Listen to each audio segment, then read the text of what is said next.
your source outside my sycamore tree. Sing on a green willow. Her head on her bosom, her head on her knees. Sing willow, willow, willow.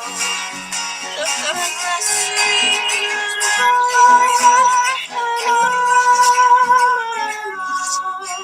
sing willow, willow, willow. The soft is for sunburn, soften the stone. Sing willow, willow, willow. Prithee, hithee, you come on, sing all the green willow. Must be my darling, let nobody blame in this scorn I approve. Hello, everybody. Welcome back to the Wheel of Shakespeare Challenge, our first activity for June. Sorry, I missed you guys last Saturday, but I'm glad to be back with myself, Robert, John, Henry, Bill, Maggie, Sheila, and Ted are all going to be performing for you here today on this channel. So based on the randomly determined order, Henry is up first. So here you are, Henry. Let me get the wheel up and let's see what Henry's going to perform for everybody.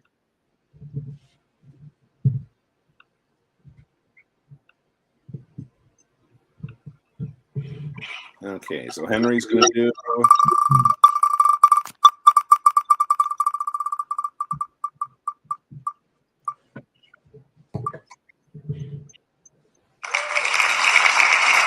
Oh, spite, oh, hell enough. That's Midsummer Night's Dream, Act 3, Scene 2, about 152 lines in. So let me quit the band. And by the way, Robert is on deck. We'll go after Henry does this one.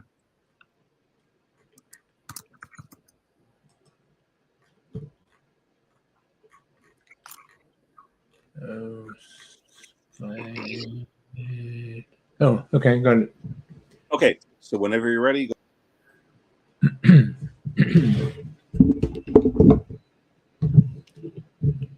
Oh, spite! Oh, hell! I see you are all bent to set against me for your merriment. If you were re-civil and knew courtesy, you would not do me this much injury. Can you not hate me, and I know you do, but you must join in souls to mock me too? If you were men, as men you are in show, you would not use a gentle lady so. To vow and swear and superpraise my parts, when I am sure you hate me with your hearts. You both are rivals and love Hermia, and now both rivals to mock Helena. A trim exploit, a manly enterprise, to conjure tears up in a poor maid's eyes with your derision.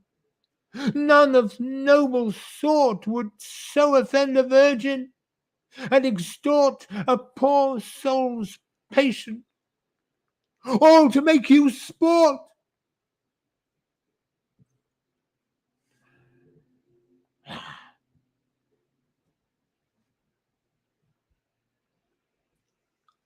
Okay, very nice. So Robert is up now. I am on deck. I'll go after Robert. What you're going to do... Then you have to go to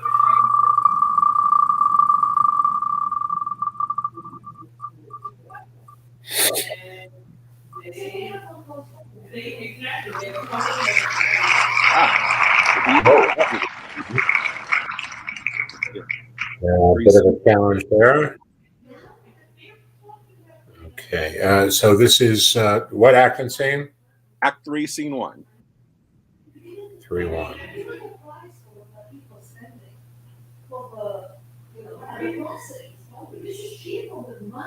Have you been reading? Have you been what you said? That's what I just told you what you're supposed To be or not to be? That is the question. Whether it is nobler in the mind to suffer the slings and arrows of outrageous fortune, or to take arms against a sea of troubles, and by opposing, end them. To die, to sleep no more, and by a sleep, to say we end the heartache and the thousand natural shocks that flesh is heir to. 'Tis a consummation devoutly to be wished, to die, to sleep,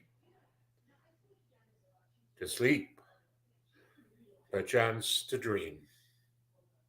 Aye, there's the rub, for in that sleep of death, what dreams may come, when we have shuffled off this mortal coil, must give us pause. There's the respect that makes calamity of so long life.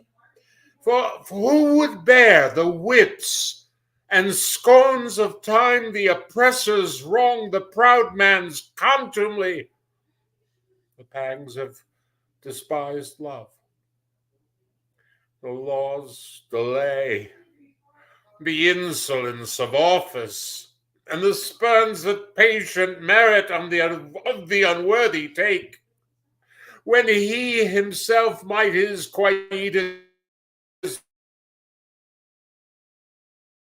make with a bottles bare to grunt and sweat under a weary life, but that the dread of something after death, the undiscovered country, from whose bourne no traveller returns, puzzles the will, and makes us rather bear those ills we have than fly to others that we know not of. Thus conscience doth make cowards of us all, and thus the native hue of resolution is sicklied o'er with a pale cast of thought, and enterprises of great pith and moment, with this regard, their currents turn awry and lose the name of action. Soft you now, the fair Ophelia, nymph, in thy orisons be all my sins remembered.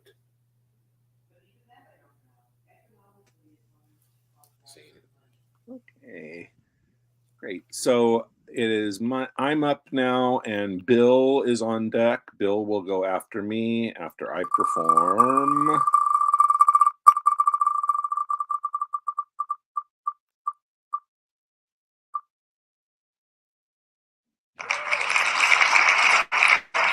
Rumor. This was John's suggestion to add to the wheel. I'm going to be very, very cold with this one. Much when I do, this part is usually cut from.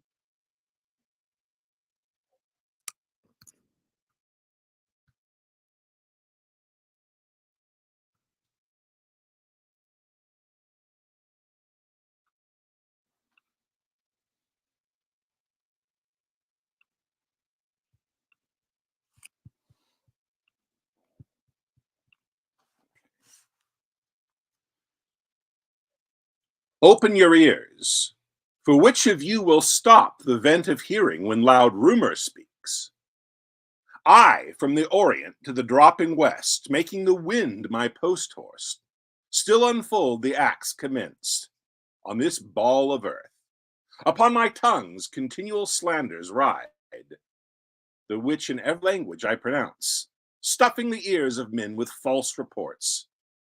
I speak of peace, while covet enmity, and who but rumor, who but only I, make fearful masters and prepared defense, whilst the big year, swollen with some other grief, is thought with child by the stern tyrant war, and no such matter. Rumor is a pipe, blown by surmises, jealousies, conjectures, and of so easy and so plain a stop, that the blunt monster with uncounted heads, the still discordant, wavering multitude can play upon it. But What need I thus my well-known body to anatomize among my household? Why is rumor here? I am before King Harry's victory, who in the bloody field by Shrewsbury hath beaten down young Hotspur and his troops, quenching the flame of bold rebellion, even with the rebels' blood. But what mean I to speak so true at first? My office is to noise abroad that Harry Monmouth fell under the wrath of noble Hotspur's sword, and the king before the Douglas's rage stooped his anointed head as low as death. This have I rumored to the peasant towns. Between that royal field of Shrewsbury and the worm-eaten hold of Ragged Stone, where Hotspur's father, old Northumberland, lies crafty sick. The posts come tiring on, and not a man of them brings other news than they have learned of me. From rumor's tongues they bring smooth comforts false, worse than true wrongs. Okay, that was interesting for a change. Bill is up, and let's see, and Sheila is on deck after Bill performs.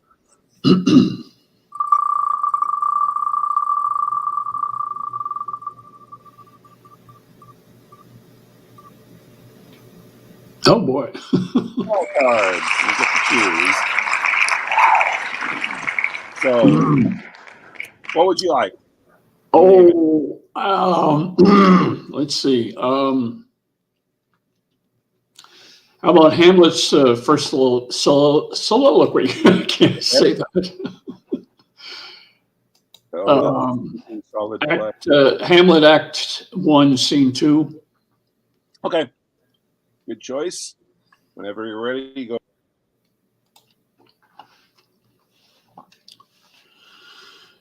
Oh, that this too solid flesh would melt, thaw, and resolve itself into a Jew, or that the everlasting had not fixed his cannon against self-slaughter. God, how weary, stale, flat, and unprofitable seem to me all the uses of this world. Fine, 'tis an unweeded garden that grows to seed. Things rank and gross in nature possess it merely. Then it should come to this. But 2 months dead, nay, not so much, not 2. So excellent a king that was to this Hyperion, to a satyr, so loving to my mother that he might not beteem the winds of heaven, visit her face too roughly. Heaven and earth, must I remember? Why, she would hang on him as if increase of appetite had grown by what it fed on. And yet, within a month, let me not think on frailty. Thy name is woman. A little month, or ere those shoes were old with which she followed my poor father's body, like Niobe, all tears. Why, she, even she, God, a beast that once discourse of reason would have mourned longer, married with my uncle, my father's brother, but no more like my father than I to Hercules. Within a month, ere yet the salt of most unrighteous tears had left the flushing in her galled eyes, she married.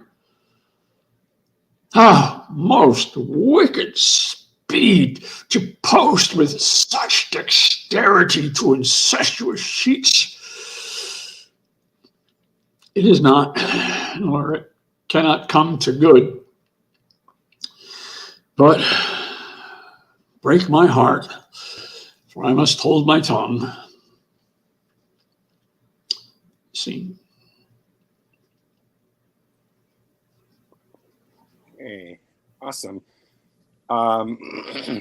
So we have Sheila up next. Then John is on deck. John will go after Sheila performs.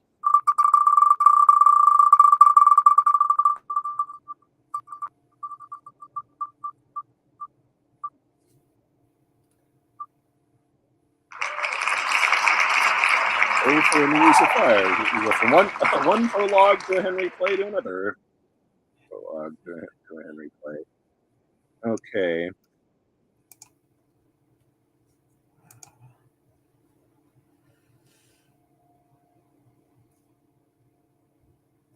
Right. Are we frozen somehow? No, there we go. Yeah. Oh, So hey, very my dear. play. Oh, for a muse of fire. I've got it. Oh, for a muse of fire that would ascend the brightest heaven of invention. A kingdom for a stage, princes to act, and monarchs to behold the swelling scene. Then should the warlike Harry, like himself, assume the port of Mars, and at his heels, leashed in like hounds, should famine, sword, and fire crouch for employment. But pardon and gentles all the flat, unraised spirits that have dared on this unworthy scaffold to bring forth so great an object. Can this cockpit hold the vasty fields of France? Or may we cram within this wooden O the very casks that did affright the heir of Agincourt? Oh, pardon, since a crooked figure may attest in little places 1,000,000. And let us, ciphers to this great account, on your imaginary forces work. Suppose within the girdle of these walls are now confined 2 mighty monarchies, whose high upreared and abutting fronts the perilous narrow ocean parts asunder. Piece out our imperfections with your thoughts, into 1,000 parts divide on man, and make imaginary puissance. Think when we talk of horses that you see them printing their proud hoofs in the receiving earth. For 'tis your thoughts that now must deck our kings, carry them here and there, jumping o'er times, turning the accomplishment of many years into an hourglass, for the which supply admit me, chorus, to this history, whose prologue, like your humble patience, pray gently to hear, kindly to judge our play.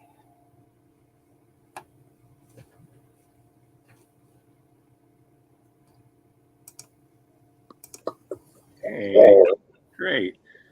So next up we have John, then Ted, then Maggie, and then we'll move on to our scenes. Where's Ted? There he is. Okay, so Ted is going to do. Oh.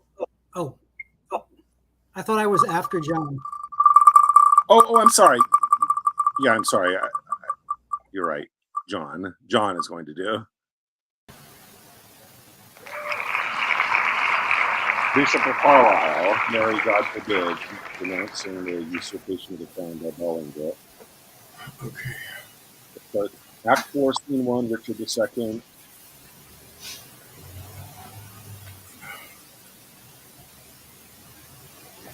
Okay, here looking.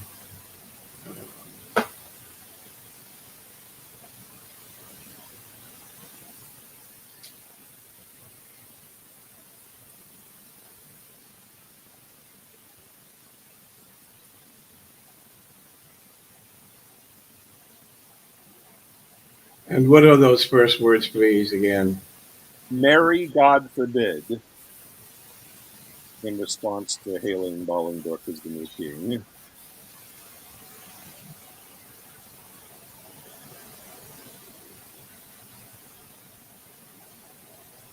Okay. All right, this will be cold, but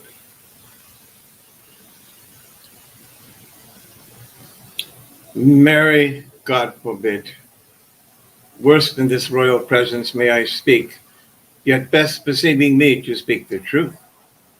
Would God that any of this noble presence were enough noble to be upright judge of noble Richard, then true noblesse would learn him forbearance from so foul a wrong. What subject can give sentence on this king? And who sits here that is not Richard's subject? Thieves are not judged, but they are by to hear, although apparent guilt be seen in them. And shall the figure of God's majesty, his captain, steward, deputy elect, anointed, crowned, planted many years, be judged by subject and inferior breath, and he himself not present? Oh, forfend it, God, that in a Christian climate souls refined should know so heinous, black, obscene a deed. I speak to subjects, and a subject speaks, stirred up by God, thus boldly for his king. My lord of Hereford here, whom you call king, is a foul traitor to proud Hereford's king. And if you crown him, let me prophesy the blood of English shall manure the ground, and future ages groan for this foul act. Peace shall go to sleep with Turks and infidels, and in this seat of peace tumultuous wars shall kin with kin, and kind with kind confound. Disorder, horror, fear, and mutiny shall here inhabit, and in this land be called the field of Golgotha, and dear men's skulls. Oh, if you raise this house against this house, it will be the woefulest division proved that ever fell upon this cursed earth. Prevent it, resist it. Let it not be so, lest child's children cry against you woe.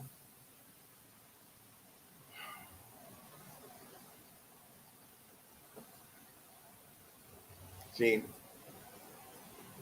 Okay, great. So the first chronologically of 8 plays in the War of the Roses series, and if you watch and familiar with all the plays that follow, you'll know just how accurate that prophecy was going to be. Okay, so sorry to go out of order with Ted. It is your turn now, Ted, and then Maggie, and then we'll go on to scenes. So Ted is going to do.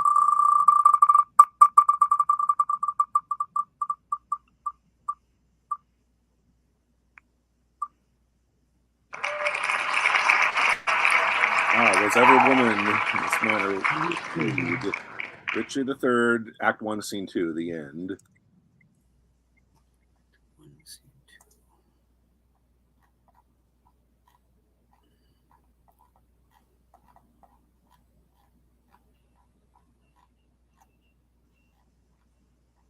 So whenever you're ready, go ahead with that. No, I was trying to find it. It's at the end. Okay.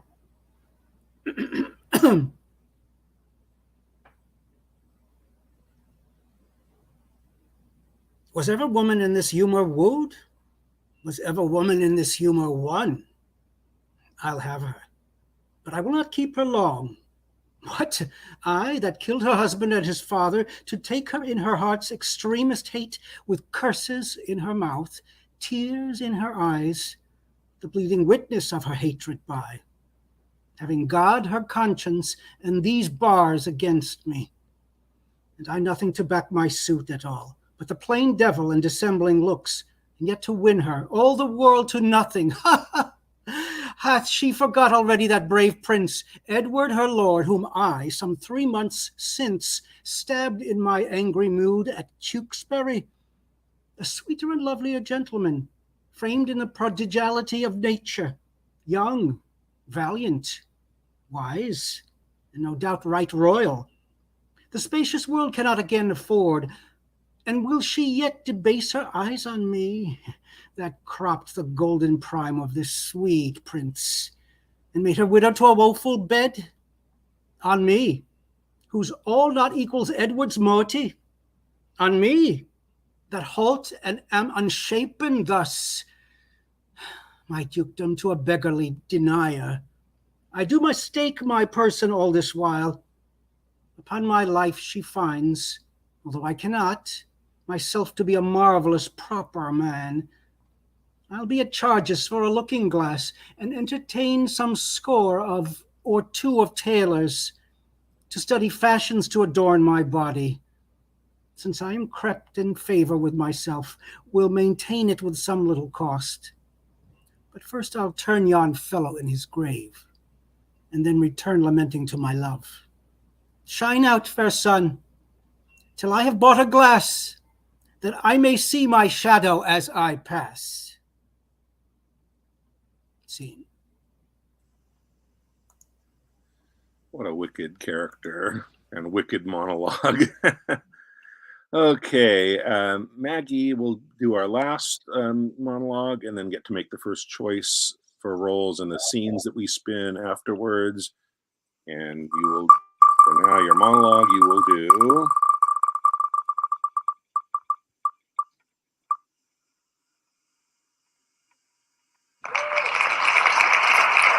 He's in Arthur's bosom. Henry 5, scene Act 2, scene 3. Scene 2. Henry 5, Act 3, scene 2. Act 2, scene 3. Act 2, scene 3. Henry 5, Act 2, scene 3. London before a tavern. And okay, I see. Wait a second. Wait. Nay, sure, he's not in hell. He's in Arthur's bosom, if ever man went to Arthur's bosom.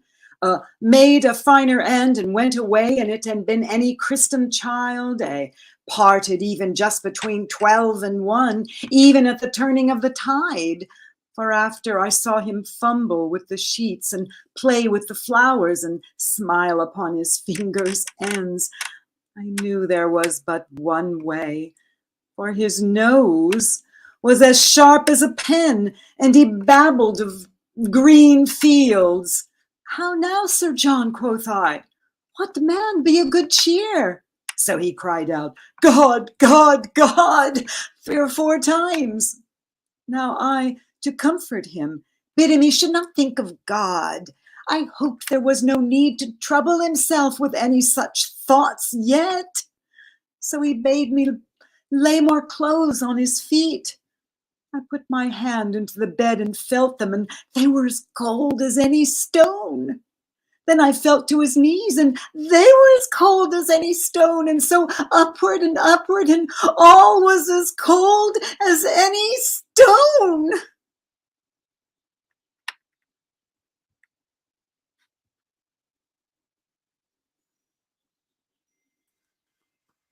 Okay, great.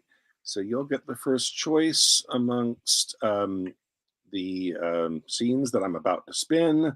Let's see what we'll do for what the wheel is going to have us do for the scenes to give 8 roles, give roles to the 8 of us. So let's see. First we'll do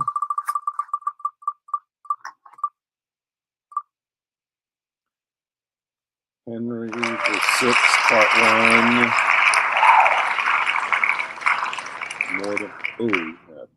Act 2, Scene 4. This is when Mortimer, the dying Mortimer,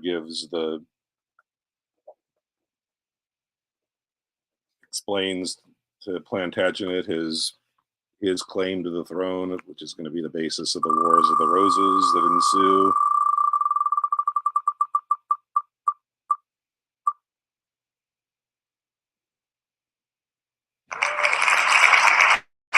Antony and Cleopatra, Eros and Antony.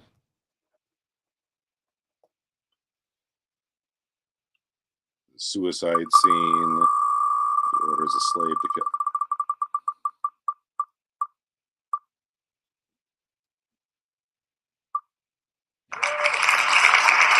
Okay, good. This is one we just added to the wheel. Henry IV,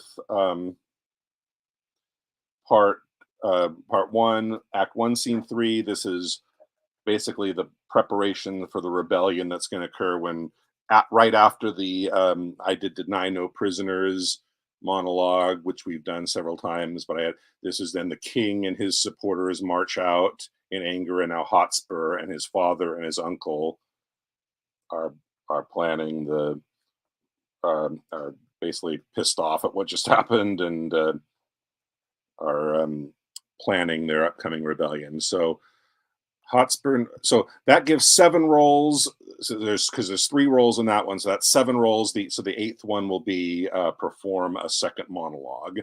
So again, the eight rolls to choose from are going to be Mortimer or Richard Plantagenet in Henry VI, Part 1, Act 2, Scene 4.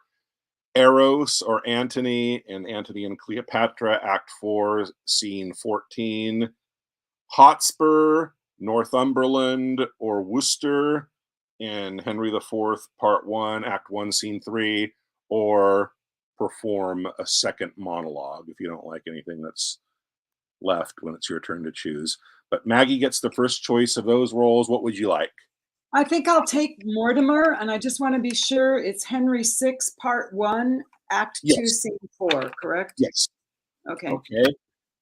And so Ted has the next choice. Ted, what would you like? I'll do Richard in the Henry VI. Okay. So you two will be the first to go.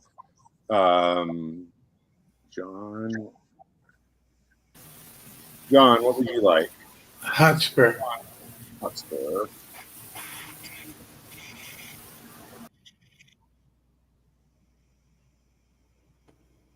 Celia, what would you like?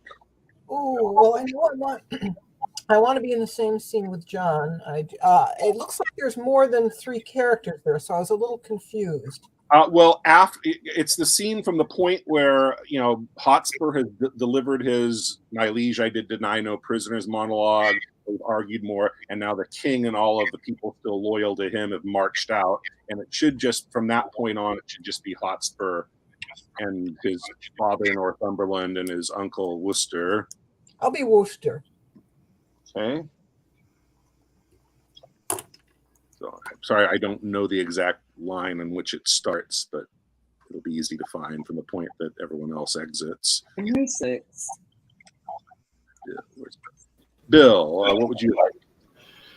Northumberland, please. Okay, Bill's going to be Northumberland. My turn. The only roles left are Eros and Antony, and I've done that scene before, so I will go ahead and I'll take the second monologue for myself. So that leaves Robert and Henry for Eros and Antony, and Robert gets to choose between being Eros or Antony. Robert, would you like to be the slave or the master? Eros? I'll take Mark Antony. Okay. So Robert will be Antony, and that means Henry will be Eros, the slave who's ordered to kill him. Okay, so everybody familiar with everybody know what? No, I went to Henry VI, Part 1, Act 2, Scene 4. There was no Mortimer there. Okay, maybe we'll have to go. Maybe I must have labeled it wrong. John had his hand up. John, what was your conclusion? Oh.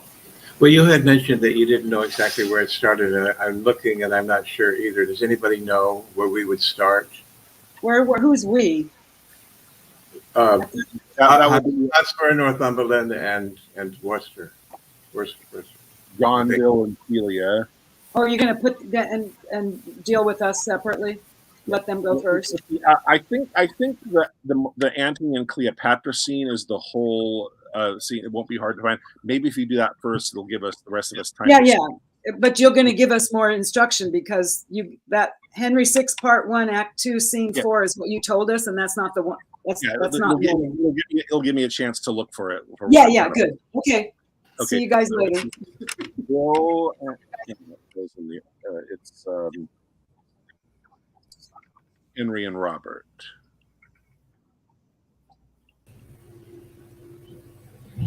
Oh, I'm having a little trouble with this. I looked for 4-4. That's what you said, right? 414. Oh, 414. They got a lot of scenes in this act. Yeah. Okay, so on from the top. Okay. Take the scene from the top. Yeah. Are you both cool with that? You know where to start and everything. Yeah. Oh, are we starting first? I think. Yeah, because you were supposed to be second, but the one that was first, I think I labeled it wrong, and people are having trouble finding the one that I was referring to. So I'm going to have to look for that while you guys perform and find out. So we'll go out of so order. we start with Eros. What would my lord? I guess. That sounds good. Well, you two decide. Well, somebody's just gone out. Mardian was in otherwise. So after Mardian, oh.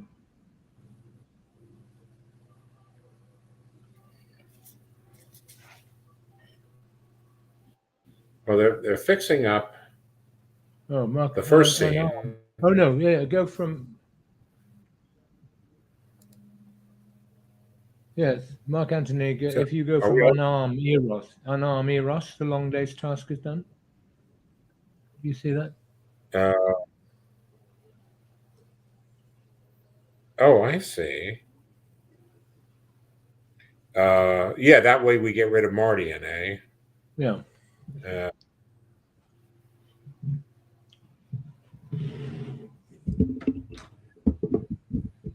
Okay. All right, we'll take it from there. Okay.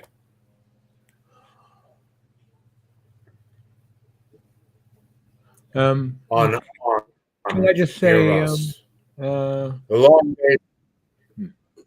Okay. Okay, we're going to take it from unarmed Eros. The long day's task is done. Yeah. Does that look good? Yes. Okay. Okay. Unarmed Eros. The long day's task is done, and we must sleep. That thou departst hence safe does pay thy labor richly. Go. Off. Pluck off the sevenfold shield of Ajax. Cannot keep the battery from my heart. Oh, cleave my sides. Heart, once be stronger than thy continent. Crack thy frail case. Apace, Eros, apace. No more a soldier. Bruised pieces go. You have nobly borne from me a while. I will o'ertake thee, Cleopatra, and weep for my pardon. So it must be for now. No length is torture, since the torch is out, lie down and stray no farther.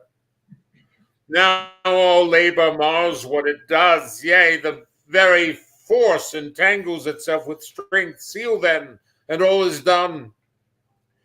Eros, I come, my queen. Eros! What would my lord? Since Cleopatra died, I have lived in such dishonor that the gods detest my baseness. I that with the sword courted the world, and all green Neptunes back made with ships made cities, condemn myself to lack the courage of a woman, less noble mind than she, which by her death our Caesar tells, I am conqueror of myself. Thou art sworn, Eros, that when the exigent should come, which now is come indeed, when I should see behind me the inevitable prosecution of disgrace and horror, that on my command thou then wouldst kill me. Do it.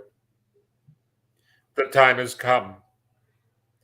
Thou strikest not me, 'tis Caesar thou defeatst. Put color in thy cheek. The gods withhold me. Shall I do that which all the Parthian darts, though enemy lost aim and could not? Eros, Wouldst thou be windowed in great Rome, and see thy master thus with pleached arms bending down his corrigible neck, his face subdued to penetrative shame, whilst the wheeled seat of fortunate Caesar, drawn behind him, branded his baseness that ensued? I would not see it. Come then, for with a sword, with a wound, I must be cured. Draw that thy honest sword, which thou hast worn most useful for thy country, Oh, sir, pardon me. when I did make thee free. Sworest thou not then to do this when I bade thee? Do it at once, or thy precedent services are all but accidents unpurposed. Draw and come.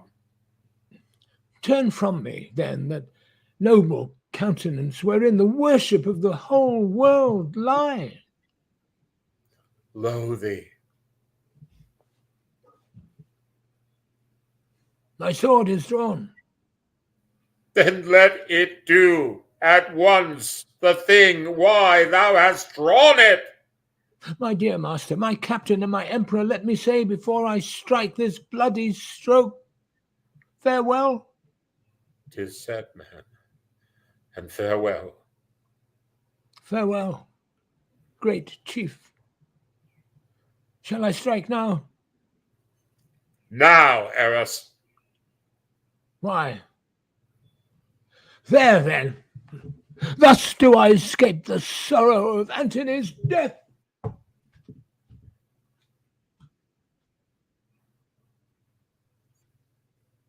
Thrice nobler than myself, thou teachest me, O valiant Eros, what I should, and thou couldst not.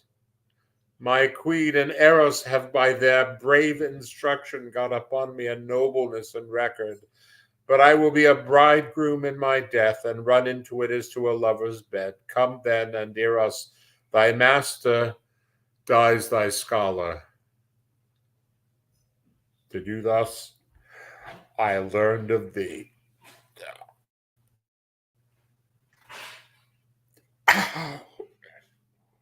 Not dead! Not dead! The god, ho, dispatch me!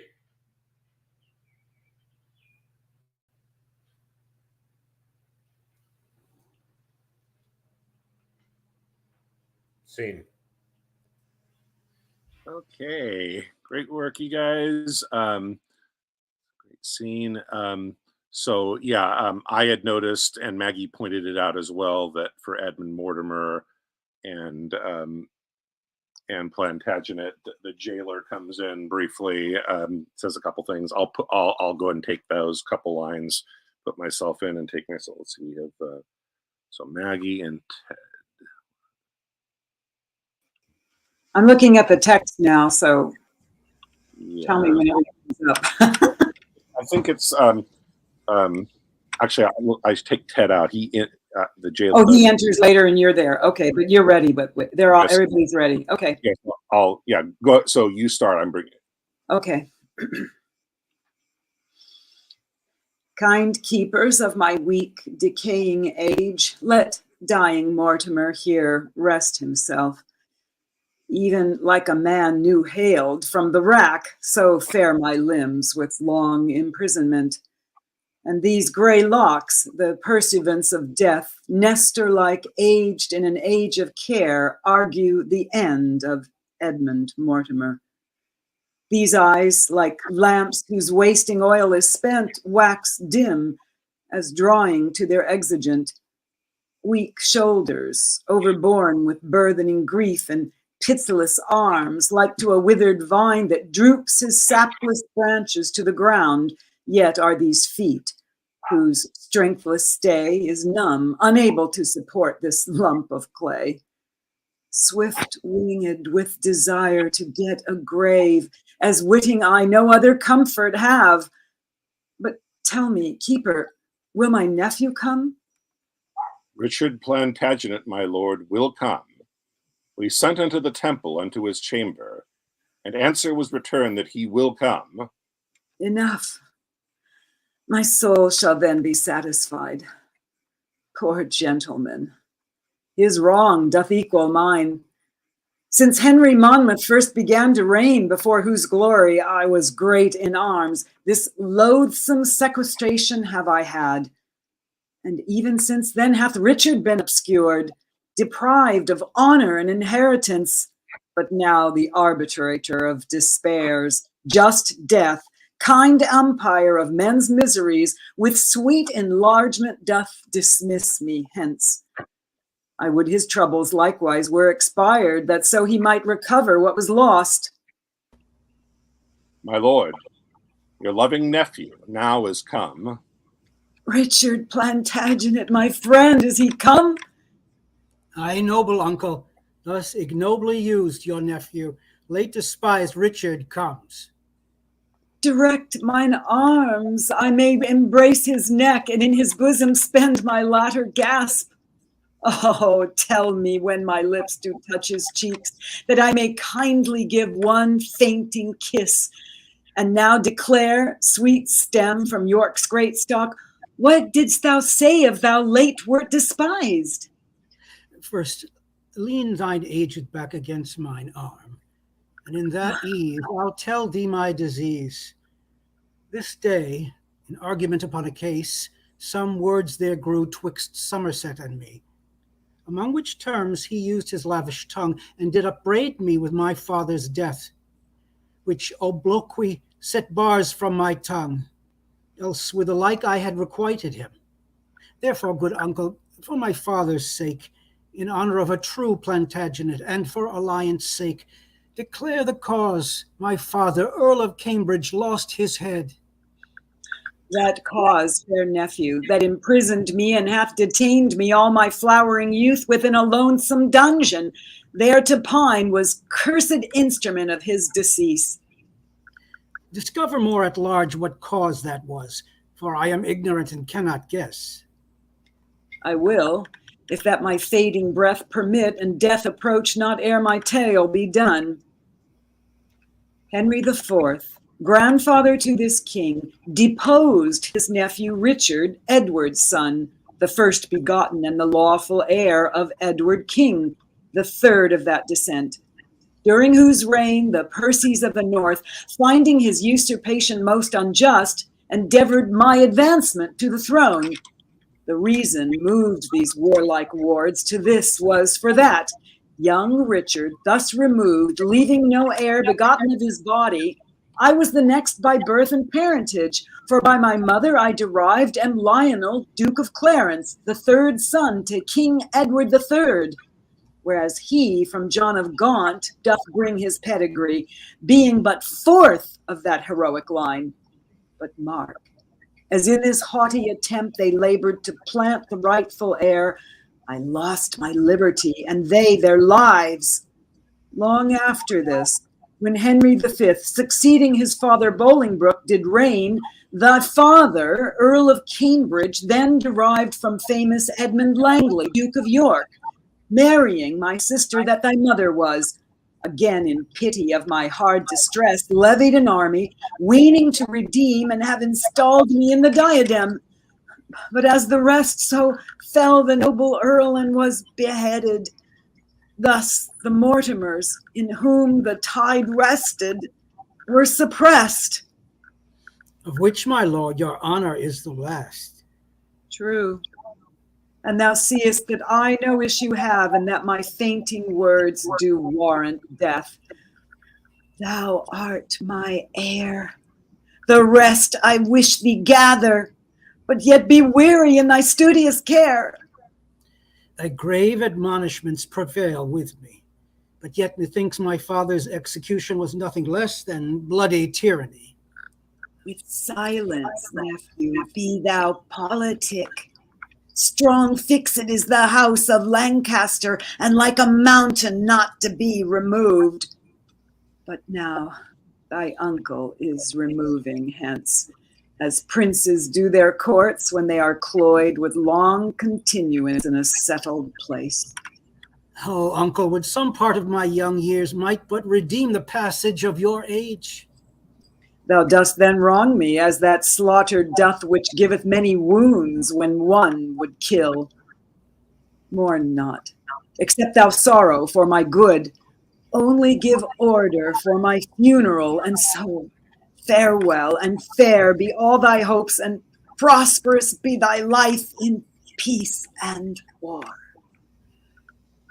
And peace, no war, befall thy parting soul. In prison hast thou spent a pilgrimage, and like a hermit overpast thy days. Well, I will lock his counsel in my breast, and what I do imagine let that rest. Keepers, convey him hence, and I myself will see his burial better than his life. Here lies the dusky torch of Mortimer, choked with ambition of the meaner sort, and for those wrongs, those bitter injuries, which Somerset hath offered to my house, I doubt not but with honour to redress, and therefore haste I to the Parliament, either to be restored to my blood, or make my ill the advantage of my good. Okay, awesome. So the last scene before I'll do an additional monologue, but we have John, Bill, and Shelia to do this scene of the beginnings of the rebellion against King Henry in Henry IV, Part 1. John, Bill, Shelia. Bill. Okay, so you all see where the point where the king and his supporters storm out. So that's where we'll take it from. So whenever you're ready. Well, is this where it begins with "Speak of Mortimer"? You can. Oxford. Well, where did it? Yeah, Sorry. you could go up 2 lines. That's the right Where was the opening that you just mentioned, Mark? Where is it? You're in the right place, John. It would be just from the stage direction where exit king and Who exits? the king and all of it and everybody but these three. But let me see what it said when I was looking at the other scene. Yeah, that works. Goes from, let's see, exeunt, King Henry, Blunt, and Train, and then Hotspur goes, and if the devil came and roar for them, that's what I was thinking to go from. Oh, okay. All right, thank you. Sorry for the confusion on my part there. And if the devil come and roar for them, I will send them. I will, after straight, and tell him so, for I will ease my heart, albeit I make a hazard of my head. What, drunk with choler? Stay and pause a while. Here comes your uncle. Speak of Mortimer. Zoons, I will speak of him, and let my soul want mercy if I do not join with him. Yea, on his part I'll empty all these veins, and shed my dear blood drop by drop in the dust. And I will lift the downtrodden Mortimer as high in the air as this unthankful king, as this ingrate and cankered Bolingbroke. Brother, the king hath made your nephew mad. Who struck this heat up after I was gone? He will, forsooth, have all my prisoners. And when I urged the ransom once again of my wife's brother, then his cheek did look pale, and on my face he turned an eye of death, trembling even at the name of Mortimer. I cannot blame him. Was not he proclaimed by Richard that dead is the next of blood?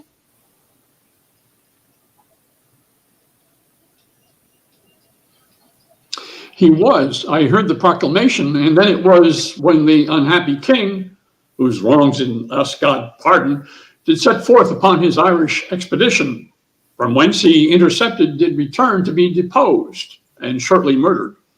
And for whose death we are in the world's wide mouth, lives scandalized and foully spoken of. But soft, I pray you. Did King Richard then proclaim my brother Edmund Mortimer heir to the crown? He did. Myself did hear it. Nay, then I cannot blame his cousin king, that wished him on the barren mountain starve. But shall it be that you that set the crown upon the head of this forgetful man, and for his sake wear the detested blot of murderous subordination? Shall it be that you, a world of curses undergo, being the agents or base seconds means, the cords, the ladder of the hangman rather? Oh, pardon me that I descend so low to show the line and the predicament wherein you range under this subtle king. Shall it for shame be spoken in these days, or fill up chronicles in time to come, that men of your nobility and power did gauge them both in an unjust behalf, as both of you, God pardon it, have done? To put down Richard, that sweet lovely rose, as plant this thorn, this canker Bolingbroke? Yet shall it in more shame be further spoken, that you are fool discarded and shook off by him for whom these shames ye underwent? No, yet time serves wherein you may redeem your banished honors and restore yourselves into the good thoughts of this world again. Revenge the jeering and disdain contempt of this proud king, who studies day and night to answer all the debt he owes to you, even with the bloody payment of your debts. Therefore, I say, Peace, cousin, say no more. And now I will unclasp a secret book, and to your quick conceiving discontents I'll read you matter deep and dangerous, as full of peril and adventurous spirit as to o'erwalk a current roaring loud on the unsteadfast footing of a spear. if he fall in, good night, or sink or swim. Send danger from the east into the west, so honor cross it from the north to south, and let him grapple. Oh, the blood more stirs to rouse a lion than to start a hare. Imagination of some great exploit drives him beyond the bounds of patience. By heaven, methinks it were an easy leap to pluck bright honor from the pale-faced moon, or dive into the bottom of the deep, wherein fathomed line could never touch the ground, and pluck up drowned honor by the locks, so that he doth redeem her thence might wear without coravel all her dignities, but out upon this half-faced fellowship. He apprehends a world of figures here, but not the form of what he should attend. Good cousin, give me audience for a while. I cry you mercy. Those same noble Scots that are your prisoners. I'll keep them all. By God, he shall not have a Scot of them. No, if a Scot would save his soul, he shall not. I'll keep them by this hand. You start away and lend no ear unto my purposes. Those prisoners you shall keep. Nay, I will. That's flat. He said he would not ransom Mortimer, forbade my tongue to speak of Mortimer, but I will find him when he lies asleep, and in his ear I'll holler, Mortimer! Nay, I'll have a startling shall be taught to speak nothing but Mortimer, and give it him to keep his anger still in motion. Hear you, cousin, a word. All studies here I solemnly defy, save how to gall and pinch this Bolingbroke, and that same swarden buckler, Prince of Wales. But I think that his father loves him not, and would be glad he met with some mischance. I would have poisoned him with a pot of ale. Farewell, kinsman. I'll talk to you when you are better tempered to attend. Why, what a wasp-stung and impatient fool art thou to break into this woman's mood, tying thine ear to no tongue but thine own. Why, look you, I am whipped and scourged with rods, nettled and stung with pismires, when I hear of this vile politician Bolingbroke. In Richard's time, what do you call the place? A plague upon it. It is Gloucestershire. 'Twas where the madcap Duke, his uncle kept, his uncle York, where I first bowed my knee unto this king of smiles, this Bolingbroke. Splad, when you and he come back to Ravensburg. At Berkeley Castle. You say true. Why, what a candy deal of courtesy this morning greyhound they did proffer me. Look, when his infant fortune came to age, and gentle Harry Percy and kind cousin. Oh, the devil take such cousiners. God forgive me. Good uncle, tell your tale. I have done. Nay, if you have not, to it again. We will stay your leisure. I have done, Ethe. Then, once more to your Scottish prisoners.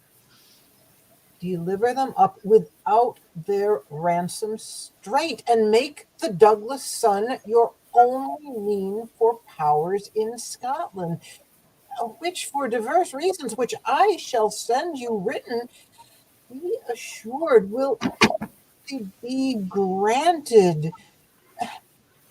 You, my lord, your son in Scotland, being thus employed, shall secretly into the bosom of that same noble prelate, well beloved, the Archbishop.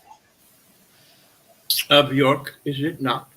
True, who bears hard his brother's death at Bristol, the Lord Scroop.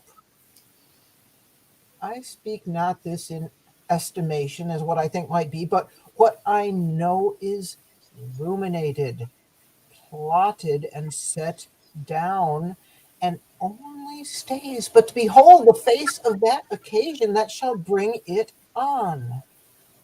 I smell it. Upon my life, it will do well. Before the game is afoot, thou still letst slip. Why, it cannot choose but be a noble plot. And then the power of Scotland and of York to join with Mortimer. Ha! And so they shall. In faith, it is exceedingly well aimed. And 'tis no little reason bids us speed to save our heads by raising of a head. For bear ourselves as even as we can, the king will always think him in our debt, and we think ourselves unsatisfied, till he hath found a time to pay us home. I see already how he doth begin to make us strangers to his looks of love. He does. He does. We'll be revenged on him. Cousin, farewell. No further go in this, that I by letters shall direct your course. When time is ripe, which will be suddenly, I'll steal to Glendower and Lord Mortimer, where you and Douglas and our powers at once, as I will fashion it, shall happily meet to bear our fortunes in our own strong arms, which now we hold at much uncertainty. Farewell, good brother. We shall thrive, I trust. Uncle, adieu. Oh, let the hours be short till beads and blows and groans applaud our sport.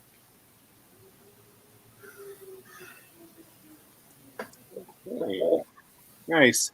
So I had chosen to do an additional monologue rather than one of those roles. So I will spin one more time for myself, and then we'll call it a day. I'm going to also do last thing. We'll do myself doing.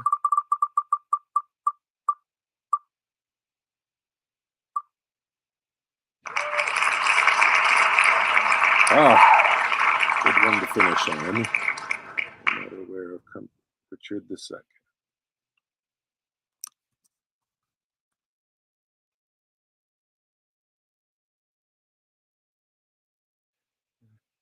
Scene 2.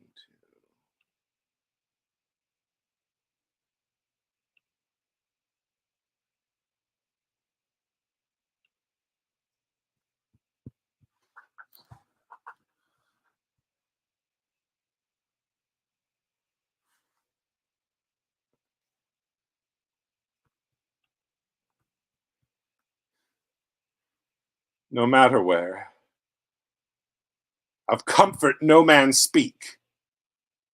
Let's talk of graves, of worms and epitaphs.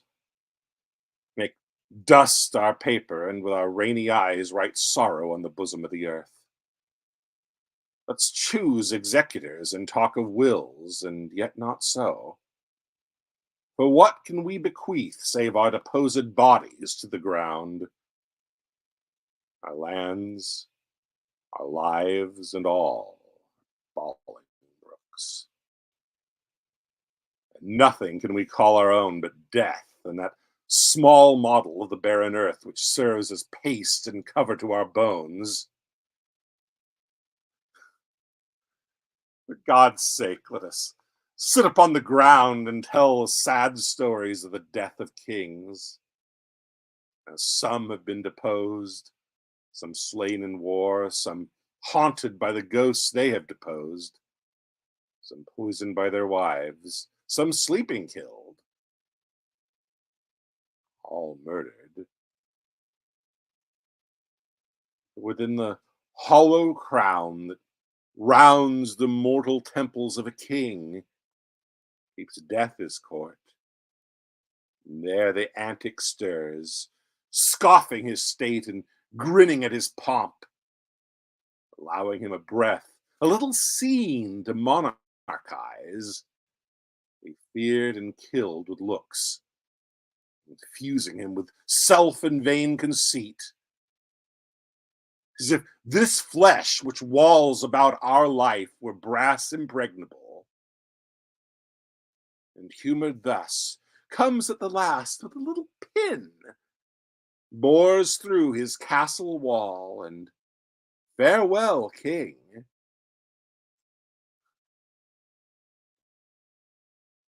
Cover your heads, and mock not flesh and blood with solemn reverence. Throw away respect, tradition, form, and ceremonious duty. You have but mistook me all this while. I live with bread like you, feel want, taste grief, need friends. Subjected thus, how can you say to me, I am a king?